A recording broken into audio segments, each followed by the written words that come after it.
जय हिंद साहब। और आप सब कैसे हैं? अच्छे हैं? आपका अध्ययन कैसा चल रहा है जी? जी, अच्छा चल रहा है। चलो अच्छी बात है। ईश्वर करे आपका अध्ययन ऐसे ही, ऐसे तो नहीं, थोड़ा ढंग से चलता रहे। ठीक है। हम शिक्षा शास्त्र के बारे में पिछले कुछ कक्षाओं से लगातार चर्चा कर रहे हैं। उसी क्रम में आज हम एक विधि पढ़ने जा रहे हैं, जिस विधि का नाम होता है ध्वन्यात्मक विधि। क्या नाम होता है? ध्वन्यात्मक विधि। कौन सी विधि? ध्वन्यात्मक विधि। अब देखो, ये जो ध्वन्यात्मक विधि है, इसका प्रतिपादक था माइकल सेमर। माइकल सेमर नाम का एक विद्वान इस पद्धति का प्रतिपादक था। नाम से ही पता चल रहा, ध्वनि, ध्वनि का ज्ञान करवाने के लिए विधि काम में आती है। ध्वनि का भाव क्या है यहाँ देखिएगा कि मान लीजिए कई शब्द होते हैं, थोड़े से जटिल प्रकृति के शब्द होते हैं, रे की मात्राओं वाले और ऐसे, इनको बोलने में बच्चों को जोर आता है। तो अब आप उनको कैसे विकसित करवा पाएंगे, बच्चों को कैसे कुशल बना पाएंगे इस विषय में? बताओ क्या करेंगे आप? तो आप क्या करेंगे, एक जैसे ही शब्दों का बार बार उच्चारण करवाएंगे। जैसे रे की मात्राओं वाले शब्द हो गए, तो जैसे गर्म, चर्म, शर्म, धर्म, इस प्रकार एक जैसे ही कई शब्द लिख करके बच्चों से बार बार उच्चारण करवाएंगे। तो जो पर्टिकुलर जो उच्चारण की समस्या है, वो उनकी दूर हो जाएगी, क्योंकि एक ही प्रकार के शब्दों का बार बार उच्चारण करने से जहां उनकी जो बाधा आ रही है, वो दूर हो जाएगी। तो ध्वन्यात्मक विधि क्यों काम में ली जाती है? जटिल उच्चारणों में सिद्धहस्त बनाने के लिए, बच्चों को निपुण बनाने के लिए एक ही जैसे वर्णों का बार बार उच्चारण करवा के उनको उनमें दक्षता प्रदान की जाती है। तो ये कौन सा कौशल कौशल विकसित करती है? आपका वाचन कौशल विकसित करती है, बोलना। भाई ये बोलने में, आपका उच्चारण करने में, उच्चारण कौशल को विकसित करने के लिए काम में आती है। बस इतनी सी बात ध्यान रखनी है। तो लिखिए, ध्वन्यात्मक विधि।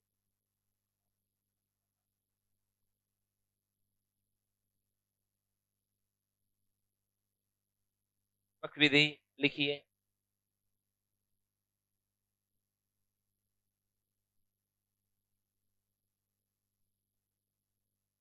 ध्वन्यात्मक विधि, प्रतिपादक माइकल सेमर।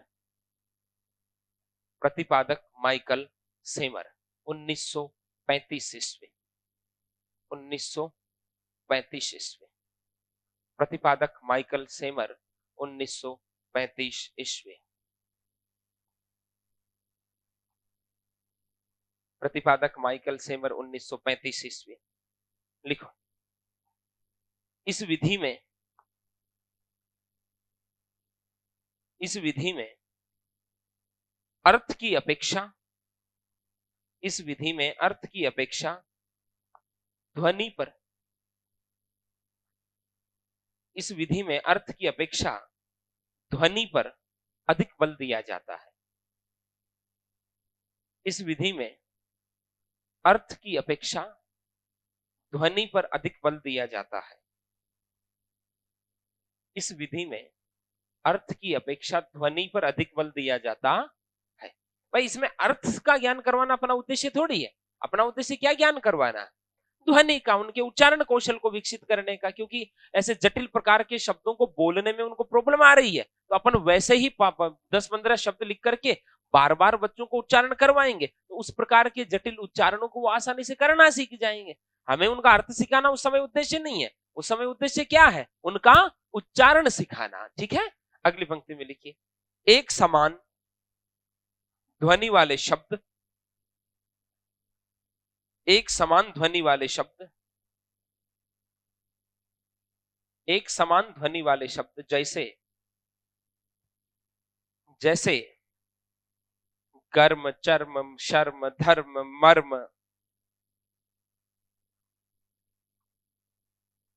एक समान ध्वनि वाले शब्द जैसे मर्म, चर्म, गर्म, शर्म, धर्म, नर्म, हर्म आदि का उच्चारण का उच्चारण सिखाया जाता है। आदि का उच्चारण सिखाया जाता है।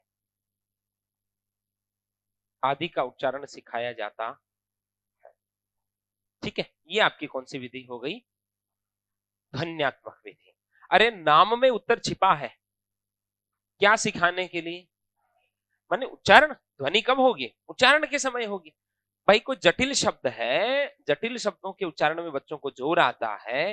भाई जैसे है से जुड़े हुए उच्चारण बोलने में थोड़ी सी तकलीफ होती है, नीचे रह की मात्रा आ जाए उनको बोलने में दिक्कत आती है, ऊपर रह की मात्रा आ जाए उनको बोलने में बच्चों को प्रॉब्लम आती है। तो क्या करेंगे? वैसे ही 8-10 शब्दों को इकट्ठा करके बच्चों को एक ही प्रवाह में उनका बार बार उच्चारण करवाएंगे तो पर्टिकुलर उस प्रकार का जटिल उच्चारण करना वो आसानी से सीख जाएंगे। बस इतनी प्रतिपादक है माइकल सेमर 1935 ईस्वी। बस इतनी सी बात। अब एक शिक्षण और होता है, उसको समझना आप। दूरस्थ शिक्षण। कौन सा शिक्षण? अब इसमें देखो पन्ने नहीं भरेंगे, अपन इसको समझ लेंगे केवल। देखो नाम से ही पता चल रहा है, दूर रह करके शिक्षण करना। दूरस्थ शिक्षण क्या होता है? दूर रह करके शिक्षण, दूरस्थ दूर स्थित रह करके शिक्षण करना। कैसे? अरे भाई जो हमारी औपचारिक शिक्षा पद्धति है, भाई जैसे आप 12th तक पढ़ते हैं, उसके बाद ग्रेजुएशन करते हैं, उसके बाद पोस्ट ग्रेजुएशन करते हैं, ठीक है? तो एक व्यवस्था बनी हुई है कि आप प्रतिदिन कक्षाओं में आकर बैठते हैं, आपके अध्यापक आपको पढ़ाते हैं, नियत समय पे आपके टेस्ट होते हैं, फिर आपकी परीक्षाएं होती हैं, और उसके बाद परिणाम आता है, अगली कक्षा में आपको उन्नति दी जाती है। ये एक परंपरा बनी हुई है। लेकिन कई बार क्या होता है कि कुछ बच्चे अपनी परिस्थितियों के कारण इस शिक्षा से जुड़ नहीं पाते हैं, ठीक है? खास तौर पे उच्च शिक्षा में ये समस्या आती है। जैसे कईयों पे घर का भरण पोषण का दायित्व आ जाता है, उनको साइड वर्क करना पड़ता है, तो कॉलेज में वो हमेशा नहीं जा सकते, कॉलेज में हमेशा वो नहीं जा सकते, तो उस उनके लिए एक अलग व्यवस्था कर दी गई, जिसको हम कहते हैं दूरस्थ शिक्षण।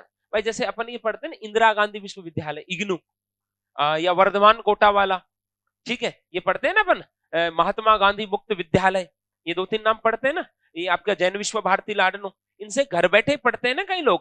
भाई जैसे आपने फॉर्म भर दिया, वहां से पुस्तकें आपको घर पर भेज दी गई, वो पुस्तकें इस ढंग से डिजाइन की जाती है कि विद्यार्थी स्वयं पढ़ करके सीख सके, क्योंकि शिक्षक तो होगा ही नहीं ना सिखाने के लिए, उसको तो केवल घर पर बैठकर पढ़ना होगा, ठीक है? तो वो इस सरल ढंग से उन पुस्तकों को डिजाइन किया जाता है कि बच्चा स्वयं पढ़ करके सीख पाए, ठीक है जी?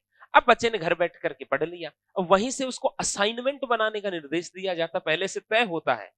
ये पाठ पढ़ा, असाइनमेंट बनाया, फिर दूसरा पाठ पढ़ा, फिर असाइनमेंट बनाया, मतलब एक निर्दिष्ट कार्य दिया जाता उसको, और उसके बाद में अंत में उनकी परीक्षा होती है, परिणाम आता है, और उनको अगली कक्षा में उन्नति दे दी जाती है। बहुत से लोग वर्धमान महावीर कोटा यूनिवर्सिटी से करते हैं ना, बीए और एमए करते हैं ना, कई प्रकार के कोर्सेज चलते हैं। तो वो कौन करते हैं? मान लीजिए कोई 12th करके नौकरी लग गया जी, अब वो कॉलेज में रेगुलर एडमिशन तो नहीं ले सकता। हालांकि आजकल तो लोग नाम मात्र का रेगुलर एडमिशन लेते हैं, जाते ही नहीं है, वो दूसरा विषय है। लेकिन नियम तो बनता है ना कि जाना चाहिए, और सरकारी कागजों के अनुसार तो वो 75% उपस्थिति होती ही है, ठीक है? भाई नियम तो, नियमावली तो यही कहती है, ठीक है?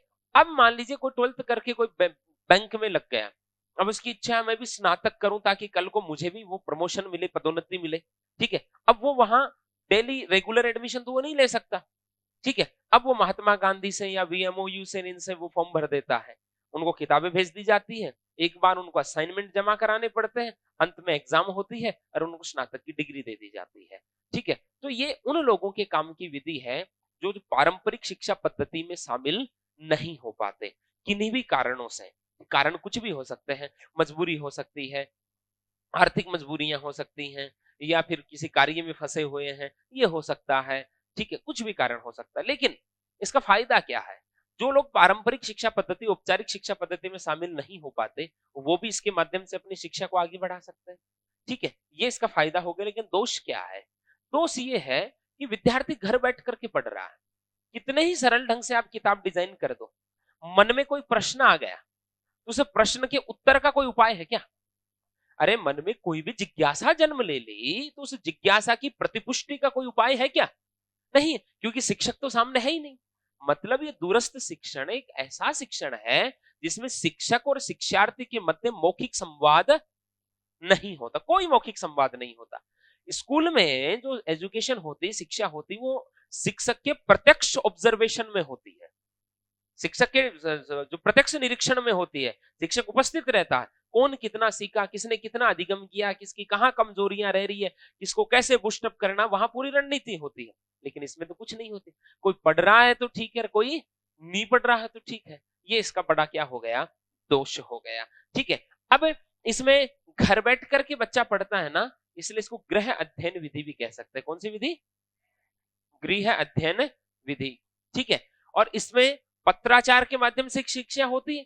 भाई डाक से आपके पास किताब आती है, आप डाक से असाइनमेंट भेजते हैं, ठीक है, तो इसको पत्राचार शिक्षा भी कहते हैं। कौन सी शिक्षा कहते हैं, पत्राचार शिक्षा। इसमें आप अधिगम करो या नहीं करो, आपको कोई कहने वाला नहीं है, इसलिए इसको क्या कहते हैं, मुक्त अधिगम प्रणाली। क्या कहते हैं, मुक्त अधिगम या स्वतंत्र अध्ययन भी इसको कहते हैं। और कई प्रकार की शिक्षा आप इससे ले सकते हैं, इसलिए इसको बहुआयामी शिक्षा भी कहते हैं। कंसेप्ट समझ में आ गया, इसका दोष भी समझ में आ गए।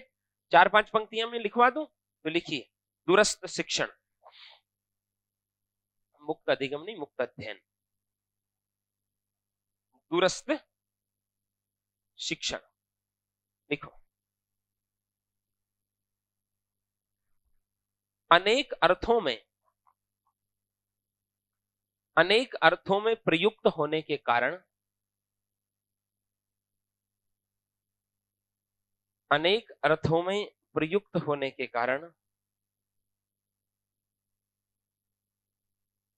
अनेक अर्थों में प्रयुक्त होने के कारण इसके कई नाम प्रचलित हैं, इसके कई नाम प्रचलित हैं। अनेक अर्थों में प्रयुक्त होने के कारण इसके कई नाम प्रचलित हैं। कौन कौन से नाम लिख लीजिए, गृह अध्ययन विधि, पत्राचार शिक्षा, मुक्त अध्ययन विधि, बहुआयामी शिक्षण, पत्राचार शिक्षण लिख लो शिक्षा के बजाय, पत्राचार शिक्षण विधि, मुक्त अध्ययन विधि, गृह अध्ययन विधि, स्वतंत्र अध्ययन विधि। कई नामों से हम इसको पुकार सकते हैं।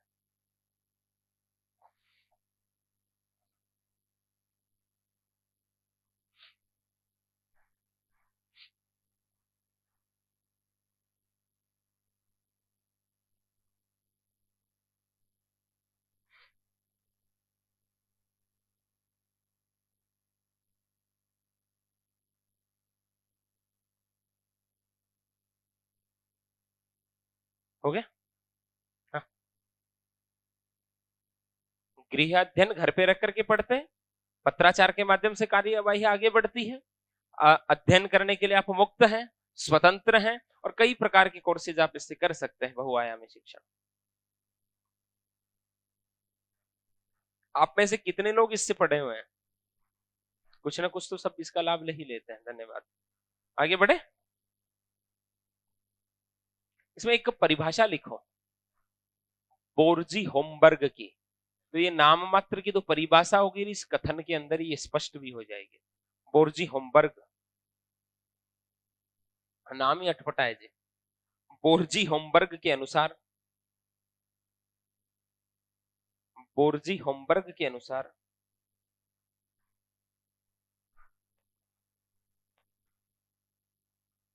शिक्षा के सभी स्तरों पर, शिक्षा के सभी स्तरों पर अध्ययन के विभिन्न प्रकार, शिक्षा के सभी स्तरों पर अध्ययन के विभिन्न प्रकार, शिक्षा के सभी स्तरों पर अध्ययन के विभिन्न प्रकार जो शिक्षक के, जो शिक्षक के तत्कालीन निरीक्षण में नहीं है, जो शिक्षक के तत्कालीन निरीक्षण में नहीं है,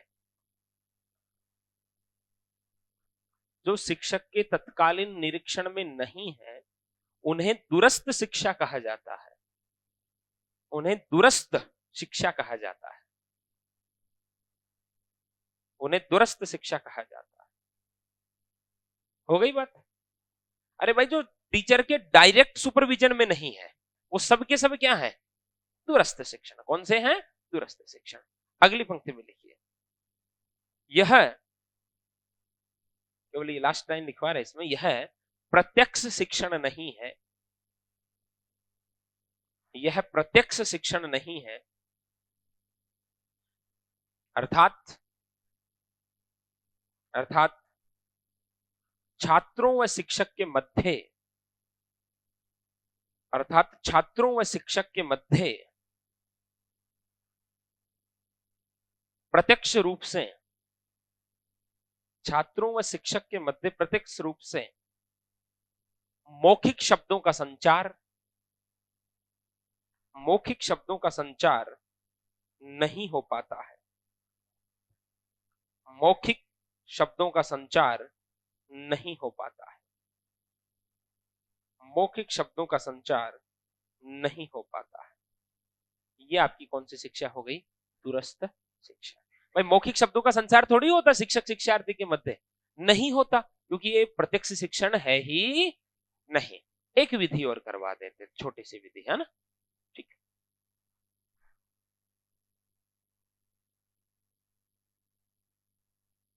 समवाय विधि।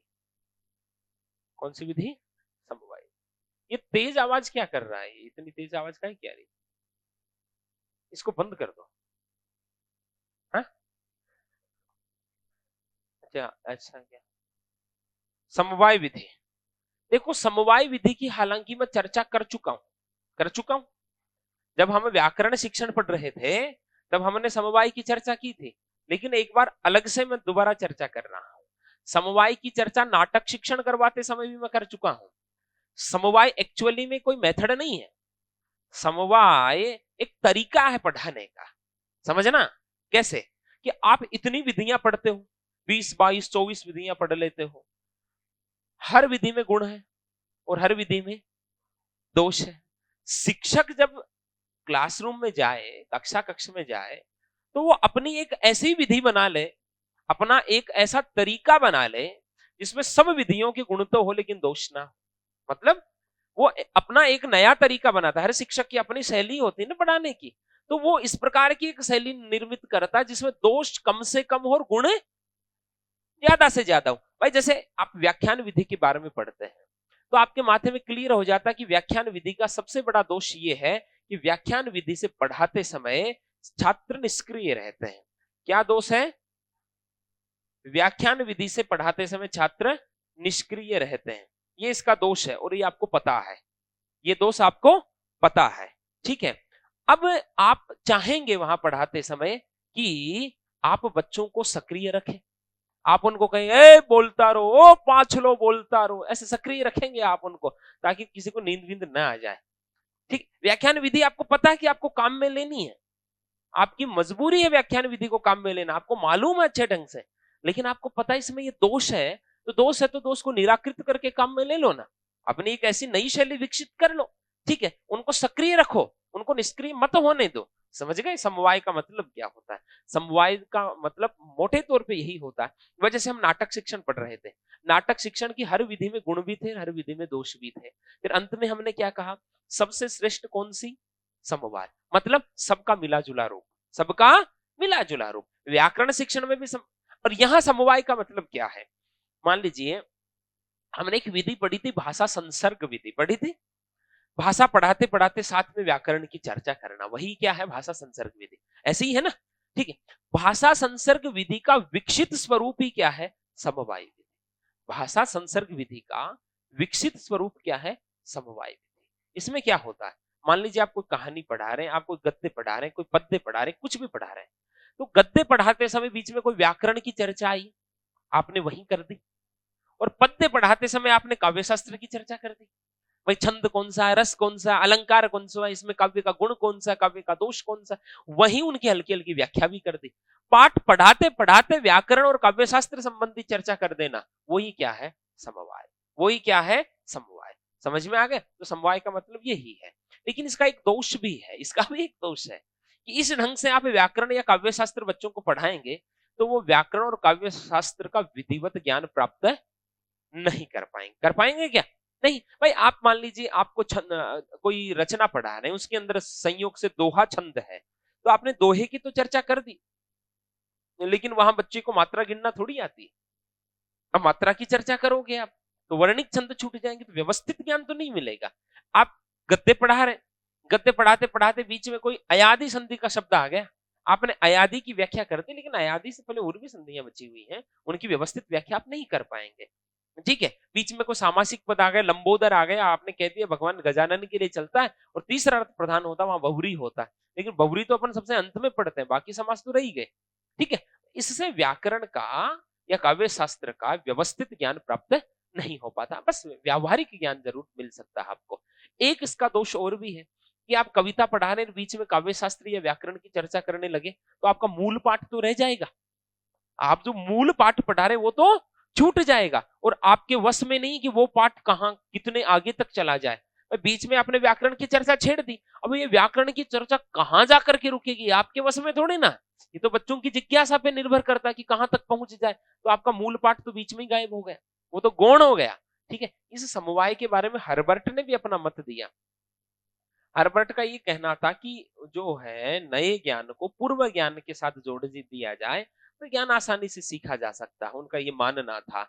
उसको पूर्व पाठ के साथ समायोजित कर दिया जाए, तो इन्होंने दो प्रकार के समवाय सिद्धांत दिए, एक तो लंबीय समवाय और एक सह क्षैतिज समवाय। मतलब इसका मतलब क्या है, एक तो एक विषय के अंगों का आपस में संबंध, एक एक विषय का दूसरे विषयों के साथ संबंध। मतलब मान लीजिए मैं आपको मीराबाई को पढ़ा रहा हूं, मीराबाई का कोई पद आया, मेरे तो गिरधर गोपाल दूसरों ने कोई, ठीक है, ऐसे ही कोई समान भाव वाला मैं तुलसी का पद बीच में आपको बता दूं। पढ़ा तो हिंदी रहे ना, तुलसी भी हिंदी के हैं और मीरा भी हिंदी के, अब समान की चर्चा कर दी। आप यहाँ कह रहे ठुमक चलत रामचंद्र बाजत पग पैंजनिया, ठीक है, भगवान राम के बचपन से जुड़ा हुआ तुलसी का आप पद पढ़ा रहे हैं, तो वहां जसोदा हरि पालने झुलावे, जो सुख सूर अमर मुनि दुर्लभ, सो सुख नंद भामिनी पावे, वो बीच में सूरदास की चर्चा कर दी, दोनों के बालपन की चर्चा। तुलसी भी हिंदी के हैं और सूर भी हिंदी के, एक विषय का एक विषय के अंगों का आपस में संबंध, एक तो ये संबंध होता है। इसमें ऐसे भी देख सकते हैं, पढ़ा कहा नहीं रहे, बीच में व्याकरण की चर्चा आ गई, आपने छेड़ दी। पढ़ा काव्य रहे हैं, बीच में रस छंद अलंकार की चर्चा आपने छेड़ दी, तो दोनों अंग तो हिंदी के ही है ना, तो एक विषय के अंगों का आपस में संबंध, ये लंबई समवाय होता है। एक होता है एक विषय का दूसरे विषयों के साथ संबंध। कैसे कि मान लीजिए आप मीरा को ही पढ़ रहे हैं, और मीरा को पढ़ते समय आपके पास पद आया, पग घुंघरू बांध मीरा नाची रहे, लोग कहे मीरा बहिरे बावरी, सास कहे कुल नासी रे, जहर का पियाला राणा जी भेजा, पीवत मीरा हासी रे। तो आप पढ़ा तो ये पद रहे, बीच में चर्चा आ गई जहर का पियाला राणा जी भेजा, तो आप यहां पहुंच गए, इस समय राणा विक्रम मेवाड़ की गद्दी पर बैठा था, ठीक है, क्योंकि उससे पहले महाराणा सांगा वाला वो इतिहास की चर्चा आपने बीच में छेड़ दी। महाराणा सांगा के ज्येष्ठ पुत्र भोजराज के साथ मीराबाई का विवाह हुआ था, खानवा के युद्ध के बाद ऐसा हुआ, और बीच के अंदर पढ़ा हिंदी रहे थे, पहुंच कहां गए, इतिहास में पहुंच गए। कहां पहुंच गए, इतिहास। एक विषय का किसके साथ संबंध हो गया, दूसरे विषय के साथ। लेकिन इससे बच्चों को पढ़ने में रोचकता आती है, बच्चों को पढ़ने में क्या आती है, आप याद कीजिए हमने एक प्रोजेक्ट मेथड के समय ऐसी चर्चाएं की थी, वो दुकान से जुड़ी हुई चर्चा की थी ना, कि भाई आप दुकान खोल रहे हैं तो दुकान के अंदर आपको कच्चे माल की उपलब्धता के लिए वहां की कृषि के बारे में जानकारी होनी चाहिए। अब कृषि वहां के मौसम पर निर्भर करती है, तो वहां मौसम की जानकारी होनी चाहिए। तो बात आप वाणिज्य की कर रहे हो और ज्ञान आप किसका ले रहे हो, भूगोल का ले रहे हो, ज्ञान किसका ले रहे हो, भूगोल। ऐसे कई चीजें हो जाएगी ना, एक विषय का दूसरे विषय के साथ संबंध है। तो समवाय भी दो प्रकार का होता है, एक तो एक विषय का अपने ही विषय के अंगों के साथ संबंध, और दूसरा समवाय क्या होता है, एक विषय का दूसरे विषय के साथ संबंध। खैर मोटे तौर पे समवाय विधि का प्रश्न परीक्षा में आया हुआ है। प्रश्न की भाषा क्या थी, कहानी गद्य पद्य आदि पढ़ाते समय बीच में व्याकरण या काव्य शास्त्र संबंधी चर्चा कर देना कौन सी विधि है जी, समवाय विधि। कौन सी विधि है, समवाय। तो 4-5 लाइनें लिखते हैं इसके बारे में, लिखिए लिखो, समवाय विधि भाषा संसर्ग विधि का दूसरा रूप है, भाषा संसर्ग विधि का दूसरा रूप है, भाषा संसर्ग विधि का दूसरा रूप है। ठीक है, इस विधि में पृथक रूप से, पृथक मानी अलग, इस विधि में पृथक रूप से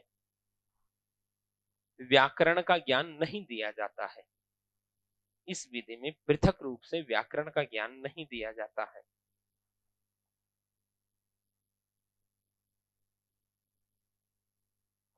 अलग से व्याकरण नहीं पढ़ाते, ठीक है। करते क्या है, लिखो, वो जो प्रश्न की भाषा थी एकदम वही लिखवा देता हूं जो आया हुआ है। रचना, रचना, कहानी, गद्य, रचना, कहानी, गद्य या पद्य, रचना, कहानी, गद्य या पद्य में आए हुए संधि, समास, संधि, समास, उपसर्ग, प्रत्यय आदि से युक्त, आदि से युक्त शब्दों के, आदि से युक्त शब्दों के व्याकरणीय नियमों को, व्याकरणीय नियमों का, व्याकरणीय नियमों का उसी समय,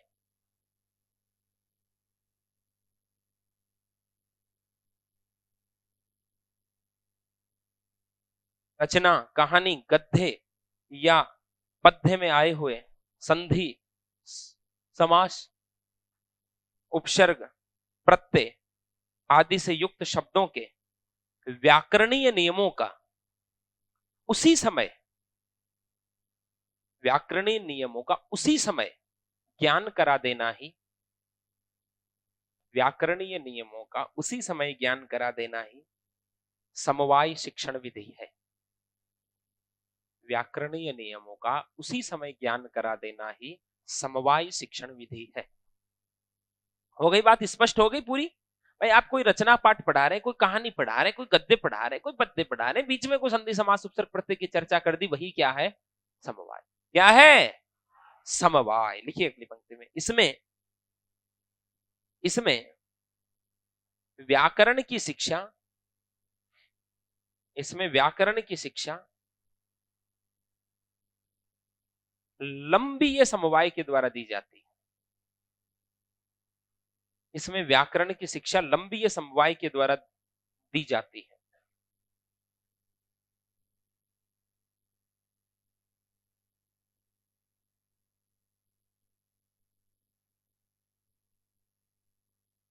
इसमें व्याकरण की शिक्षा लंबी समवाय के द्वारा दी जाती है। अगली पंक्ति में लिखिए, इससे, इससे व्याकरण की केवल, इससे व्याकरण की केवल व्यावहारिक शिक्षा ही संभव है। इससे व्याकरण की केवल व्यावहारिक शिक्षा ही संभव है। भाई कंप्लीटली व्यवस्थित ज्ञान नहीं मिल सकता, छोटा मोटा व्यावहारिक ज्ञान आप जरूर इससे प्राप्त कर सकते हैं। अगली पंक्ति में लिखिए, मूल पाठ के साथ, मूल पाठ के साथ व्याकरण शिक्षण होने से, मूल पाठ के साथ व्याकरण शिक्षण होने से कई बार, मूल पाठ के साथ व्याकरण शिक्षण होने से कई बार मूल उद्देश्यों से, कई बार मूल उद्देश्यों से विचलन हो जाता है। मूल पाठ के साथ व्याकरण शिक्षण होने से कई बार मूल उद्देश्यों से विचलन हो जाता है। आप जो पाठ पढ़ा रहे हो उससे भटक सकते हो बीच में व्याकरण की चर्चा करने से। हाँ ठीक है, अगली पंक्ति में लिखिए, इस विधि से, इस विधि से व्याकरण के नियमों में, इस विधि से व्याकरण के नियमों में क्रमबद्धता नहीं रहती है। इस विधि से व्याकरण के नियमों में क्रमबद्धता नहीं रहती है। ठीक है, यहां हर्बर्ट का एक कथन लिख लो कि जब तक, हर्बर्ट का एक कथन लिख लो, जब तक नए पाठ को, जब तक नए पाठ को पूर्व ज्ञान के साथ न जोड़ा जाए, जब तक नए पाठ को पूर्व ज्ञान के साथ न जोड़ा जाए, तब तक नया पाठ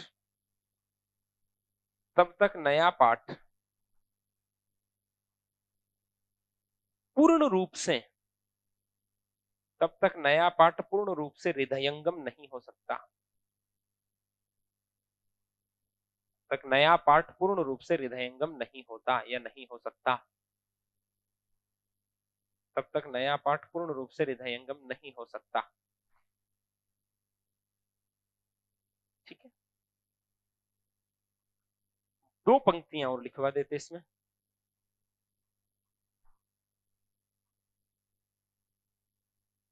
हर्बर्ट का सह संबंध का सिद्धांत, हर्बर्ट का सह संबंध का सिद्धांत। एक तो लंबीय सह संबंध, एक क्षैतिज।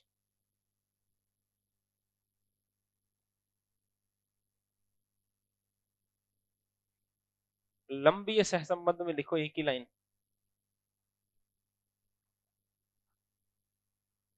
लंबीय सह संबंध में एक ही लाइन लिखो।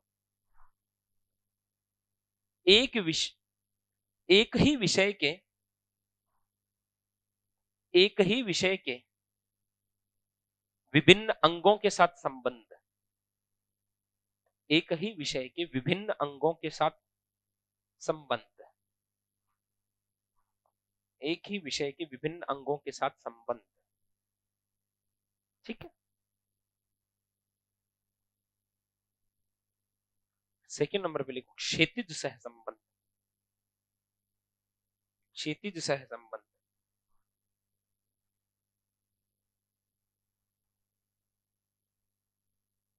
एक विषय का अन्य विषयों से संबंध, एक विषय का अन्य विषयों से संबंध, एक विषय का अन्य विषयों से संबंध। हो गई बात। तो भाई आप हिंदी पढ़ाते पढ़ाते बीच में भूगोल और इतिहास की चर्चा करने लगे, वो तो कौन सा संबंध है? क्षैतिज। और आप यहाँ जो है ना कहानी पढ़ाते पढ़ाते बीच में संधि की चर्चा करने लगे, वो कौन सा है? तो अब आपको प्रश्न पूछे कि इसमें आपकी समवाय विधि में व्याकरण शिक्षण किस संबंध से दिया जाता है? लंबी, लिखवाया भी है ना हमने, लंबी समवाय के माध्यम से क्या दी जाती है? शिक्षा। तो ये आज 3 विधियां पढ़ी, तीनों ही बड़ी सरल सरल है। ठीक है, और एक बार रिपीट कर दो। पहली तो कौन सी विधि? ध्वन्यात्मक विधि। बोलो जरा। प्रतिपादक माइकल सेमर, 1935। एक ही प्रकार के शब्दों का उच्चारण करना सिखाना। ठीक है, भले अर्थ का ज्ञान न हो। फिर कौन सी बड़ी? दूरस्थ शिक्षा। कौन सी शिक्षा? घर बैठ करके पढ़ते हैं इसलिए क्या कहते हैं? गृह अध्ययन विधि। पढ़ने के लिए स्वतंत्र है इसलिए क्या कहते हैं? स्वतंत्र अध्ययन विधि और मुक्त अध्ययन विधि। पत्राचार से शिक्षा होती है, पत्राचार शिक्षा, बहुआयामी शिक्षा। इसमें शिक्षक और शिक्षार्थी के मध्य मौखिक संवाद नहीं होता, इसलिए शिक्षार्थी के मन में जन्म ली हुई किसी जिज्ञासा के शमन का तात्कालिक उपाय संभव नहीं है। ठीक है, ये इसका दोष हो गया। फिर हमने कौन सी विधि पढ़ी? समवाय, कि भाई आप कहानी रचना गद्य पद्य की चर्चा करते समय बीच में व्याकरण की चर्चा कर दो, वही क्या है? समवाय। हर्बर्ट ने 2 प्रकार के सहसंबंध बताए हैं, क्षैतिज समवाय और लंबीय समवाय। एक विषय का दूसरे विषय के साथ संबंध तो क्षैतिज है, और एक ही विषय के विभिन्न अंगों का आपस में संबंध क्या है? लंबीय। तो समवाय विधि में व्याकरण शिक्षण किस संबंध से दिया जाता है? लंबीय समवाय से। लेकिन इससे व्याकरण का केवल व्यावहारिक ज्ञान संभव है, क्रमबद्ध और सुव्यवस्थित ज्ञान संभव नहीं है। ये आपके कौन सा है? समवाय। ओके, विश्राम दे। जय हिंद।